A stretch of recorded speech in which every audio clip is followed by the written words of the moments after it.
사람이 어딘가에 행성지를 향하여 가려면, 어디 목적지를 향하여 가려면 길을 걸어가야 합니다. 길을 통과해야 합니다. 이처럼 우리들이 살아가는 삶에 꼭 필요한 게 길입니다. 근데 이 길은 여러 가지 길이 있습니다. 부산 가는 길, 광주 가는 길, 이렇게 길이 영남선, 호남선 이래 나누어지는 것처럼 우리들이 살아가는 인생의 길도 이렇게 나누어집니다. 여러 길이 있습니다. 성경에서 말씀하는 길에는 생명의 길이 있고 사망의 길이 있고요. 복된 길이 있고 멸망의 길이 있습니다. 악인이 걸어가는 길이 있고 의인이 걸어가는 길이 있습니다. 이 단어들만 들어도 여러분들은 판단하실 겁니다. 어느 길을 걸어가야 할 것인가? 여러분들 마음속엔 답이 있을 거예요. 생명의 길과 사망의 길, 어느 길을 걸어가야 합니까? 생명의 길이죠, 당연히. 복된 길과 멸망의 길이 있다면 당연히 복된 길을 걸어가야 될 것이고요. 천국 가는 길, 지옥 가는 길로 나누어진다면 당연히 천국 가는 길을 걸어가야 하겠지요. 이건 길이 존재하는데 그 길을 선택을 누가 하느냐? 여러분이 하신다는 거예요. 길은 만들어져 있어요. 그런데 그 길을 길을 걸어갈 것이냐의 선택은 여러분의 몫이라는 겁니다. 예수께서는 마태복음 7장 13절 14절에서 말씀하시기를 좁은 문으로 들어가라. 이 좁은 문으로 들어가라고 하는 이유가 왜냐? 멸망으로 인도하는 문은 넓대요. 그리고 그 길도 넓대요. 문은 크고 길은 넓다는 거예요. 그래서 그리로 들어가는 사람들이 많다는 거예요. 왜? 크고 넓으니까요. 편하니까요. 그러나 14절에 보면 생명으로 인도하는 문은 좁고 그 길이 협착하대요. 그래서 찾는 자가 적다는 거예요. 이게 무슨 얘기입니까? 자, 좀 전에 말씀드렸습니다. 생명으로 인도하는 길, 멸망으로 인도하는 길, 두 길을 놓고 보면 누구나 생명의 길을 걸으려고 할 거란 말이에요. 그런데 눈에 보이는 것이 멸망으로 인도하는 문은 크고 넓고 그리고 길도 넓고 너무 편안하다는 거죠. 이 길이 멸망의 길인데도 그 편안함 때문에 그 길을 걸어간다는 거예요. 그런데 생명의 길은 문도 좁고 길도 협착하다는 거예요. 찾는 이가 많지 않다는 거예요. 왜? 당장에 통과하고 당장에 걸어가기가 불편하니까 그런다는 거예요. 이 예수님의 말씀이에요. 그런데 너희는 뭐라는 거예요? 너희는 좁은 문으로 들어가라. 좁은 길로 걸어가라. 불편할 거야. 가기 싫을 수도 있어. 하지만 그게 생명의 문이요, 그게 생명의 길이기 때문인 것입니다. 시편 1편에는 복 있는 사람을 말하는데 6절 마지막에 보면 무릇 의인의 길은 여호와께서 인정하시나니 악인의 길은 망한다 그랬어요. 하나님이 인정하신다는 건 뭘 말합니까? 하나님이 그 길을 걷는 자를 칭찬하신다는 거예요. 기뻐하신다는 거예요. 그러니까 우리는 무슨 길을 걸어가야 합니까? 의인의 길을 걸어가야 되는 거죠. 그게 복 있는 사람의 삶의 모습임을 말씀하고 있는 것입니다.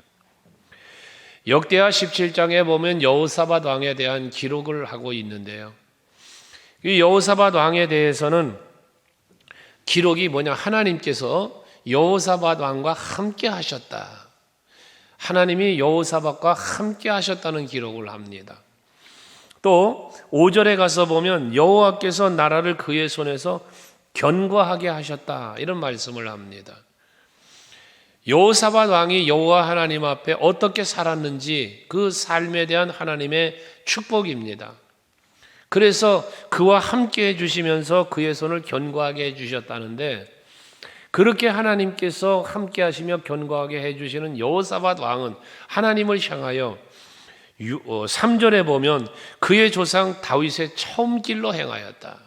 여호사밧 왕이 하나님께서 함께 하시니까 그 함께 하시며 동행하는 길을 걷는데 그 길이 무슨 길? 다윗의 처음 길로 행하였다는 거예요. 여기서 말하는 다윗의 처음 길은 무엇이냐면 다윗이 하나님의 마음에 합당한 자로 여김을 받고 사무엘을 통하여 기름 부음 받아 왕으로 세워지죠. 사울 왕이 죽고 그 후에 왕이 돼요. 근데 왕이 되기까지 그는 얼마나 하나님이 보시기에 정직하고 하나님이 보시기에 합당하게 살았는지를 성경은 말씀해요. 근데 왕이 된 후에 중간에 무슨 일이 벌어집니까? 밧세바라는 여인을 간음하고 그리고 그의 남편인 우리아를 죽이는 이런 악을 행해요, 다윗이. 그리고 왕의 권세를 주고 하나님이 지켜주시는데도 불구하고 인구조사를 해서 나름대로의 자기 백성들의 숫자와 어떤 군사력을 자기의 힘을 한번 나라의 힘을 테스트해보는 이런 일을 또 해요. 하나님이 기뻐하지 않았죠. 이건 여호와 하나님 보시기에 합당치 못한 다윗의 모습이에요.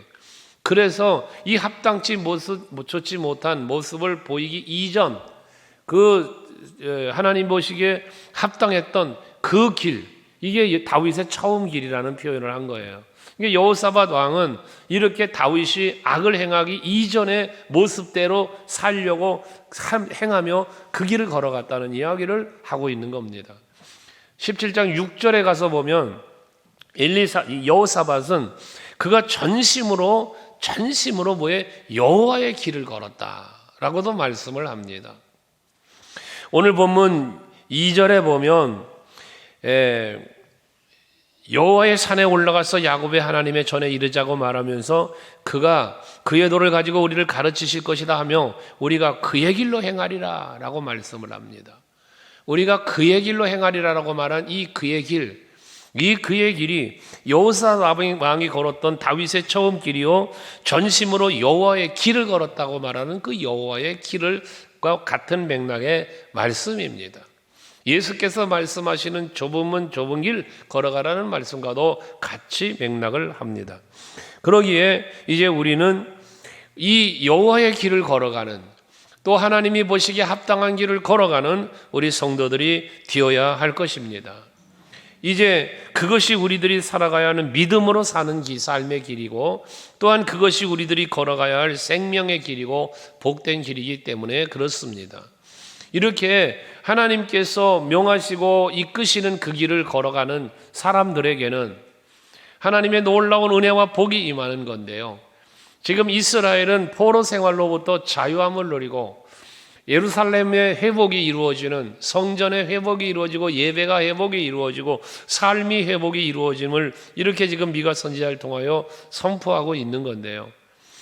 이와 같은 하나님의 길을, 여호와의 길을 걷고 하나님이 합당한 모습으로의 삶을 살아가는 그 길을 걷는 자에게는 3절에 보니까요, 그 칼을 쳐서 보습을 만들고 창을 쳐서 낫을 만들 것이며 라고 말을 해요.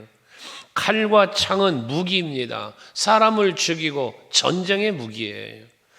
그런데 이러한 무기를 다 부수고 쳐서 보습을 만들고 낫을 만든대요. 농기구를 만드는 거예요. 뿐만 아니라 전쟁 연습도 하지 않는다고 그래요. 그리고 이제 강한 자를 하나님이 심판하여 치시니까 그들을 두렵게 할 자도 없대요. 각자가 포도나무 아래 무화과나무 아래 앉는다는 평안함을 말하는 거예요. 하나님의 길을 걷고 여호와의 길을 걷고 하나님이 원하시고 이끄시는 길을 걷는 자들에게는 이와 같은 하나님의 은혜가, 평화의 은총이, 평안의 은총이 임한다는 사실을 말씀하고 있는 것입니다. 오늘 예배하시는 성도 여러분들이 하나님이 요구하시고 원하시고 이끄시는 길을 걸어서 이스라엘에게 임할 이 회복과 놀라운 축복의 은총이 여러분의 누림이 되시기를 주의 이름으로 축원합니다. 그렇다면 오늘 제목을 그의 길로 행하리라라는 말씀을 인용했는데요. 여기서 말하는 그의 길은 그럼 어떤 길이냐? 여호와의 길은 과연 무슨 길이냐? 우리가 어떻게 살아가는 삶이 그 길을 걸어가는 삶이겠느냐? 한번 생각해 볼 때에 가장 먼저 오늘 2절에 말씀하는 것처럼 오라 우리가 여호와의 산에 올라가서 야곱의 하나님의 전에 이르자라고 말씀을 하는 것처럼 우리 성도 여러분들은 성전을 향하여 나아가는 삶을 살아가는 우리들이 되어야 합니다. 성전으로 나아가는 길, 그게 바로 그의 길입니다. 성전으로 나아가는 길, 그게 여호와의 길입니다. 그것이 하나님이 기뻐하는 길이요, 그것이 여러분이 사는 생명의 길이고 복된 길이 되는 것입니다. 이사야 선지자는 이사야서 56장 7절 말씀에서 내가 곧 그들을 나의 성산으로 인도하여 기도하는 내 집에서 그들을 기쁘게 할 것이다. 이 뭐예요? 기도하는 내 집에서 그들을 기쁘게 한다는 것은 기도하게 하시고 응답해 주실 것을 말씀하는 거 아닙니까? 그러니까 이 내 집은 만민이 기도하는 집이라 일컬음이 될 것이라는 말씀도 합니다. 여호와의 성전은 하나님 앞에 번제와 제사를 드리는, 희생을 드리는 그러한 성전이며, 또한 하나님을 만나고 하나님 앞에 기도하는 처소가 바로 이 성전입니다. 솔로몬이 예루살렘 성전을 건축하여 봉헌을 할 때 하나님께서는 말씀하시죠. 내가 이 성전에 내 이름을 여기에 두겠다. 그래서 누구든지 기근이 있거나 질병이 있거나 재앙이 있을 때 이 성전을 찾아와서 기도하면 내가 그를 만나줄 것이고 그 모든 것들을 기도할 때 들어 응답해 주실 것이다 라고 약속한 처소가 성전입니다. 하기에 오늘 이 시간도 여러분들이 주의 성전에 나와서 예배하는 이 시간, 하나님은 여러분을 만나 주실 것이고 또 여러분의 예배를 열람하시고 여러분들의 기도를 응답해 주시는 귀한 은혜가 있을 줄로 믿습니다. 성전에는 여호와 하나님이 임재해 계신다는 믿음이 그러므로 여러분에게 있어야 합니다. 내가 이 성전에 나아가면 하나님을 만날 수 있다라는 믿음이 여러분에게 있어야 합니다. 그 믿음으로 예배를 드릴 때 이 예배가 신령과 진정의 예배가 될 수 있고 또 그 예배가 하나님 앞에 연락이 될 것이고 거기에 놀라운 은혜가 여러분에게 임하게 될 줄로 믿습니다. 하나님의 말씀과 그분의 임재와 그분의 도우심을 필요로 하는 자는, 그 성전에 여호와가 계심을 믿는 사람은 성전을 바라보며 나아가는 삶을 살아가게 된다는 것, 살아가야 된다는 것 말씀하고 있는 것이죠. 이사야 선지자 같은 경우는 절망적인 상황 아니었습니까? 민족이 고통당하고 포로로 잡혀가고 이런 상황들, 이 어려운 절망적인 상황 속에서 성전에 나아가 하나님 앞에 경배하는 중에 하늘의 영광을 바라보며 하나님의 임재를 체험하고 그리고 누구를 보내서 이 어려운 상황을 극복해 나갈 것인가를 말씀할 때에 내가 주여 내가 여기 있사오니 나를 보내달라고 하나님 앞에 말하며 사명을 부여받고 얼마나 귀하고 큰 사역을 감당하였습니까? 이게 이사야 선지자의 모습이었던 것처럼 오늘도 예배하며 여러분 하나님 만나시고 오늘도 예배 가운데 예수를 만나는 여러분들이 되어 이 시대에 이사야 선지자 버금가는 이러한 귀한 사명자로의 삶을 살아갈 수 있는 여러분들이 되시기를 바랍니다. 사명자는요, 하나님을 믿고 하나님께 쓰임받길 원하는 사람은요, 절망 속에서도 참 소망을 되시는 하나님만 예수만 바라볼 수 있게 되어지고 성전으로 나아가는 성전 중심의 사람이 되어질 때 그때 하나님께서 귀하게 크게 선하게 쓰시는 일꾼이 될 수 있다는 겁니다. 하지만 성전을 등지고 사는 사람, 성전을 가까이 하지 않고 성전으로 나아가는 삶을 살지 않는 사람은 하나님을 등지고 사는 것이기에 세상을 바라보며 살게 되고 심지어 우상을 섬기는 삶에 빠지게 되고 마는 것입니다.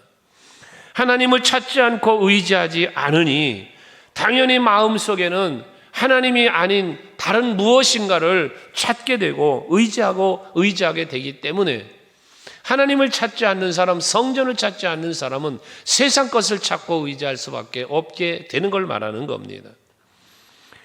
오늘날 우리들의 성전은 건물의 개념의 성전으로만 끝나지 않습니다. 성도 여러분 한 사람 한 사람이 하나님의 영이 거하는 성전이라고 했습니다. 하기에 이제 우리는 성전으로 나아가는 삶을 산다라고 할 때 거룩한 예수가 내 안에 계시고 하나님의 영이 내 안에 계심으로 내 스스로가 거룩한 성전이 되었음을 기억하고 내 마음이 내 심령이 오직 예수께로 향한 삶을 살아가는 것, 이것도 성전을 향하여 나아가는 삶을 사는 것입니다. 항상 여러분 마음을 새롭게 하고 여러분의 마음이 하나님을 향하게 하고 그리스도의 몸된 성전으로 나아가기 위해 힘쓰는, 예배에 힘쓰고 기도하기에 힘쓰고 성전에 나와 헌신하며 봉사하기에 힘쓰는 여러분들 되시기를 바랍니다. 왜? 성전에 생명이 있고 성전에 복이 있기 때문에 그렇습니다. 그리고 또 2절 말씀, 그 길로 행하라 말씀 뒤에 보면 이는 율법이 시온에서부터 나올 것이요 여호와의 말씀이 예루살렘으로부터 나올 것입니다. 즉 여기 시온과 예루살렘은 성전이 있는 것입니다. 성전으로 나아가면 그 성전에서 여호와의 율법과 여호와의 말씀을 듣게 되고 배우게 될 것이라는 겁니다. 그러니까 그의 길로 나아가는 이 길은 여호와의 말씀을 따라 사는 길이요 여호와의 말씀을 사모하며 살아가는 삶을 이야기하는 것입니다. 말씀을 따라 산다, 우리가 이런 말을 고백을 많이 하잖아요. 말씀 따라 산다. 이 말씀을 따라 산다는 것은 좀 다른 말로 표현한다면 하나님을 경외하는 거고요. 여호와를 경외하는 것일 뿐만 아니라 하나님의 말씀을 하나님의 말씀으로 인정하고 그 말씀 앞에 하나님을 두려워하는 마음으로 순종하며 살아가는 삶, 이것이 결국 말씀 따라 사는 것이라고 말할 수 있어요. 그러니까 우리가 그의 길을 걸어가는 것은 말씀 따라가는 길이요 말씀에 순종하는 길이라는 이야기죠. 그러려니까 하나님의 말씀에 대하여 율법에 대한 우리들의 인식이 있어야 돼요. 하나님의 말씀은 히브리서 4장 12절에 보면 살아있다, 활력이 있다. 그래서 우리의 영과 골수를 쪼개고도 남음이 있다, 마음과 생각을 감찰하신다, 이런 말씀을 표현하는데요. 다윗은요 시편 19편 7절 8절에 보면 이 하나님의 말씀, 여호와의 율법 뭐 이런 표현들을 했는데 여호와의 율법, 뭐 여호와의 말씀, 증거 뭐 이런 표현들로 했는데요. 그의 고백을 가만히 고백을 들어보시면 19편 7절 8절에 보면 여호와의 율법은 완전하여 영혼을 소성시키며 여호와의 증거는 확실하여 무던한 자를 지혜롭게 하고 또 여호와의 교훈은 정직하여 마음을 기쁘게 하고 여호와의 계명은 순결하여 눈을 밝게 한다. 여기 말하는 여호와의 율법, 여호와의 증거, 여호와의 교훈, 여호와의 계명, 이게 다 하나님 말씀을 말하는 거예요. 이렇게 하나님의 말씀은 우리 영혼을 소성시킬 뿐만 아니라 우둔한 자에게 지혜를 주고요. 또 우리 마음도 기쁨을 주고 기쁘게도 해주고요, 정직하게도 해주고요. 그리고 우리의 눈도 밝게 해준다는 거예요. 뭐가? 말씀이요. 그러니까 여러분들이 내 영혼이 살아나기 원하면 말씀 묵상하며 살아야 되는 거예요. 여러분들이 지혜롭기 원하면 하나님의 말씀 따라 살아가야 되는 거고요. 여러분이 마음이 기쁘고 즐겁길 원한다면 말씀 따라 순종하며 살아야 되는 거고요. 또 여러분들의 눈이 밝아져 영의 눈이 열리고 하나님을 볼 수 있고 하나님의 나라를 소망하며 살기를 원한다면 말씀을 따라 살아가는 삶이 살아야 된다는 거예요. 그래서 시편 1편 2절에도 복 있는 사람을 말씀할 때에 오직 여호와의 율법을 즐거워하여 그 율법을 주야로 묵상한다는 거예요. 누가? 복 있는 사람이. 여러분들이 복이 있고 정말 하나님의 사람으로 행복하게 살기를 원한다면 여호와의 율법을 즐거워하면서 그 말씀을 사모하면서 그 말씀 따라 살아가기 위하여 힘쓰는 여러분들이 되시기를 바랍니다. 근데 이 말씀을 즐거워하며 말씀을 사모하고 묵상하며 삶에 대해서 우리가 알아야 할 것은 순서를 바꾸지 말자는 거예요. 이 뭔 얘기냐 하면 우리가 말씀을 지키고 말씀을 따라 사는 것이 즐거워하고 묵상하는 것이 우선이 되어야 하는데 이게 조금 생각의 차이가 생길 수 있다는 거예요. 뭐냐 하면 하나님께서 내게 주시는 형통함의 복을, 번성함의 복을, 풍성함의 복을 받기 위하여 말씀을 묵상하고 이 복을 받기 위하여 말씀을 즐거워하고 사모하는 게 아니라 내게 형통과 번성과 풍성함의 복을 주시는 하나님이 주실 것을 바라고 믿고 그렇게 되기 위하여 말씀을 묵상하고 즐거워하는 게 아니라 이미 하나님의 은혜를 이미 우리 받았기에 우리는 하나님의 자녀가 되었기에 이 말씀으로 살아가야, 하나님이 이끄시는 대로 살아가야 한다는 원칙이 먼저 세워지자는 얘기예요. 내가 먼저 하나님의 말씀이 즐거워야 할 이유, 하나님의 말씀을 내가 따라 살아야 하는 이유, 이미 나는 사망에서 죽음에서 생명으로 하나님 건져 주셨잖아요. 그래서 그 길을, 그 말씀만이 내가 살 길이요, 그 말씀만이 내가 하나님의 은혜를 누리는 비결임을 우리는 안단 말이에요. 그러니까 우선순위, 먼저 말씀이 즐겁고 먼저 말씀을 사모하며 이 말씀을 따라 살려고 힘쓰는 거예요. 그러면 그 후속적으로 이건 내가 바라고 원해서가 아니라 하나님이 합당하게 여기고 주시는 복이라는 거죠. 그래서 여러분에게 제가 간혹 그런 말 하죠. 내가 해야 할 일이 있고 하나님이 하셔야 할 일이 있다. 예를 들면 믿음으로 기도하는 일은 내가 하는 것이요, 응답은 하나님이 하시는 일이잖아요. 이것처럼 우리는 내가 할 일이 있는데도 불구하고 내가 할 일은 제쳐놓고 하나님이 하실 일에 대해서만 생각하며 하나님 나한테 이렇게 해주세요, 이렇게 해주세요만 해서는 안 된다는 거예요. 내가 먼저 해야 할 일을 하자. 그러면 마땅히 그게 합당한 은혜는 하나님이 주신다.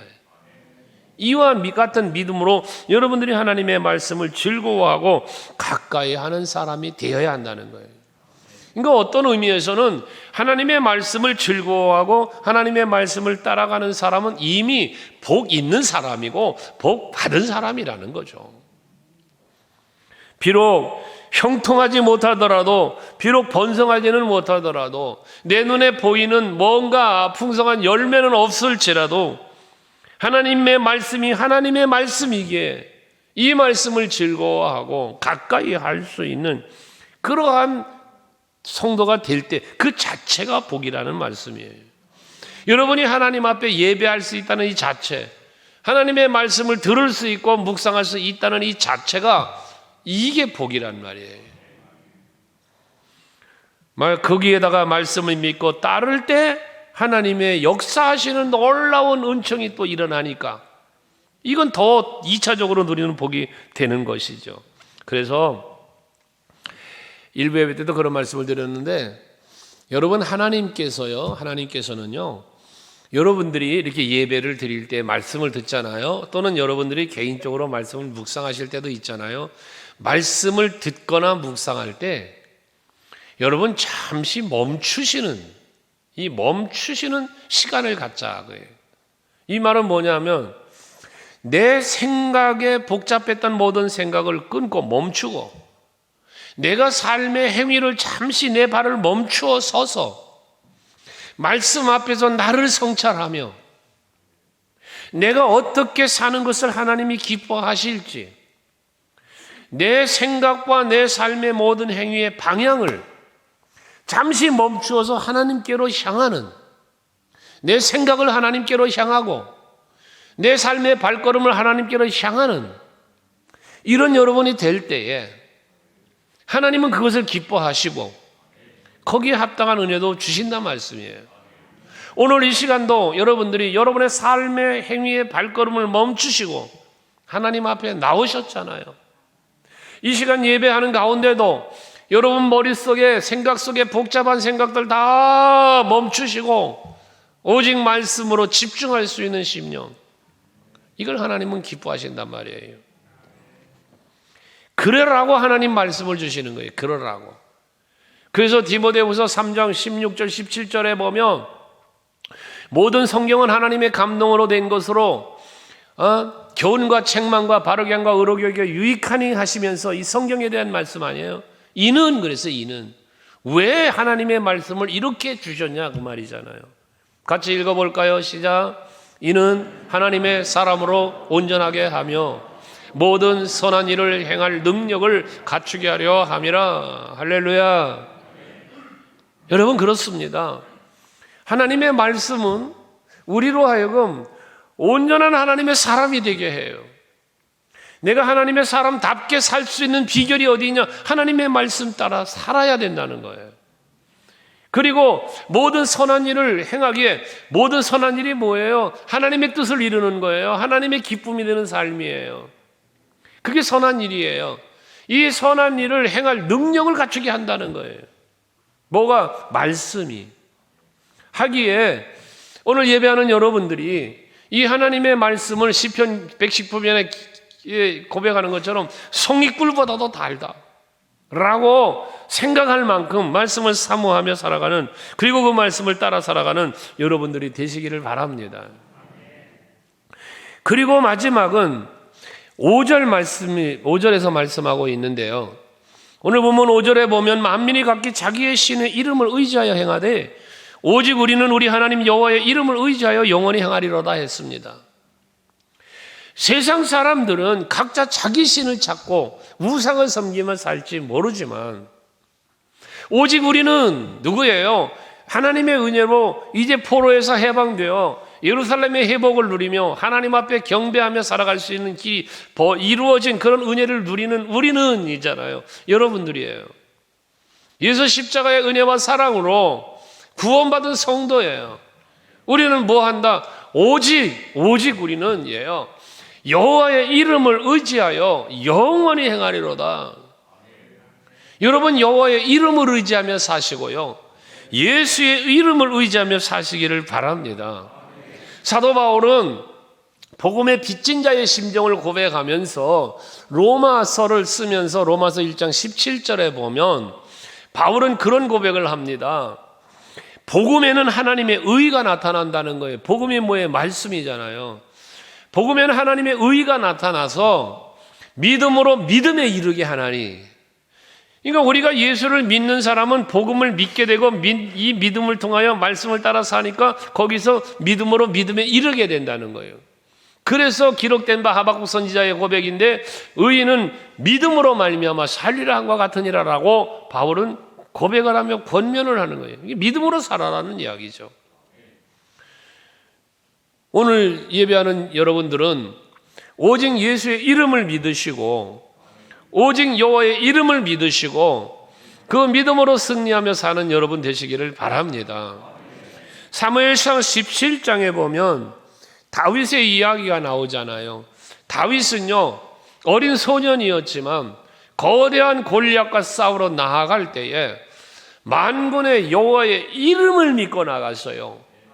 그때 골리앗을 이겼습니다.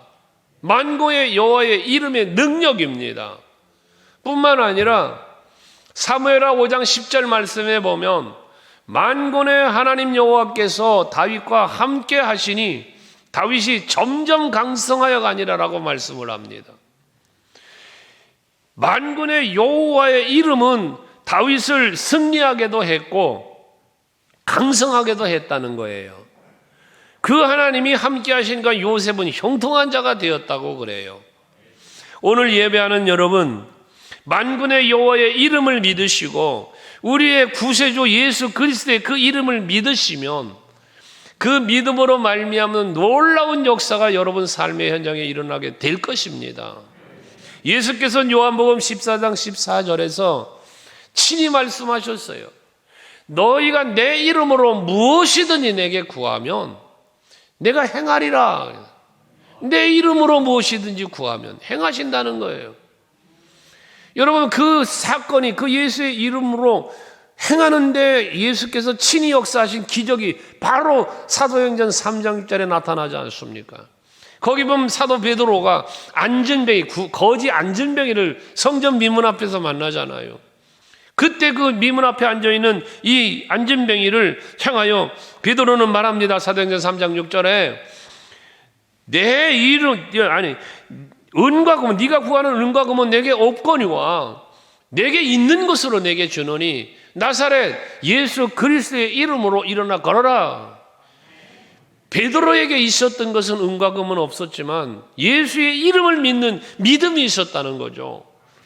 그것으로 안전병의 손을 잡아 이렇게 일어났다는 거예요. 안전병이었던 그가 기뻐 뛰며 성전 안으로 들어가서 성전 문 앞에서 구걸이나 하고 있던 이 사람이 성전 안으로 들어가서 기뻐 뛰며 찬송하며 하나님께 영광을 돌렸다는 거예요. 오늘 예배하는 여러분들에게도 이 예수의 이름의 능력이, 여호와의 이름을 믿는 그 믿음의 능력이 여러분에게 있기를 원합니다. 그리할 때에 여러분의 그 믿음 때문에, 믿음으로 인하여 하나님은 영광 받으시는 거고, 그 믿음으로 인하여 여러분들에게는 기적 같은 일이 일어나는 것입니다. 그 기적이 뭐예요? 칼을 쳐서 보습을 만들고, 창을 또 부숴서는 낫을 만들고, 전쟁이 사라진다는 거예요. 평화가 온다 그랬잖아요. 오늘 예배하는 우리 성도들 모두에게 이런 평안이 있기를 주의 이름으로 축원합니다. 그러한 평안의 복을 누리기 위해 그의 길을 걸어가는, 여호와의 길을 걸어가는, 믿음으로 걸어가는, 성전으로 나아가고 오직 말씀 따라 살아가고 오직 예수의 이름을 믿는 믿음으로 살아가는 여러분 모두가 되시기를 주의 이름으로 축원합니다.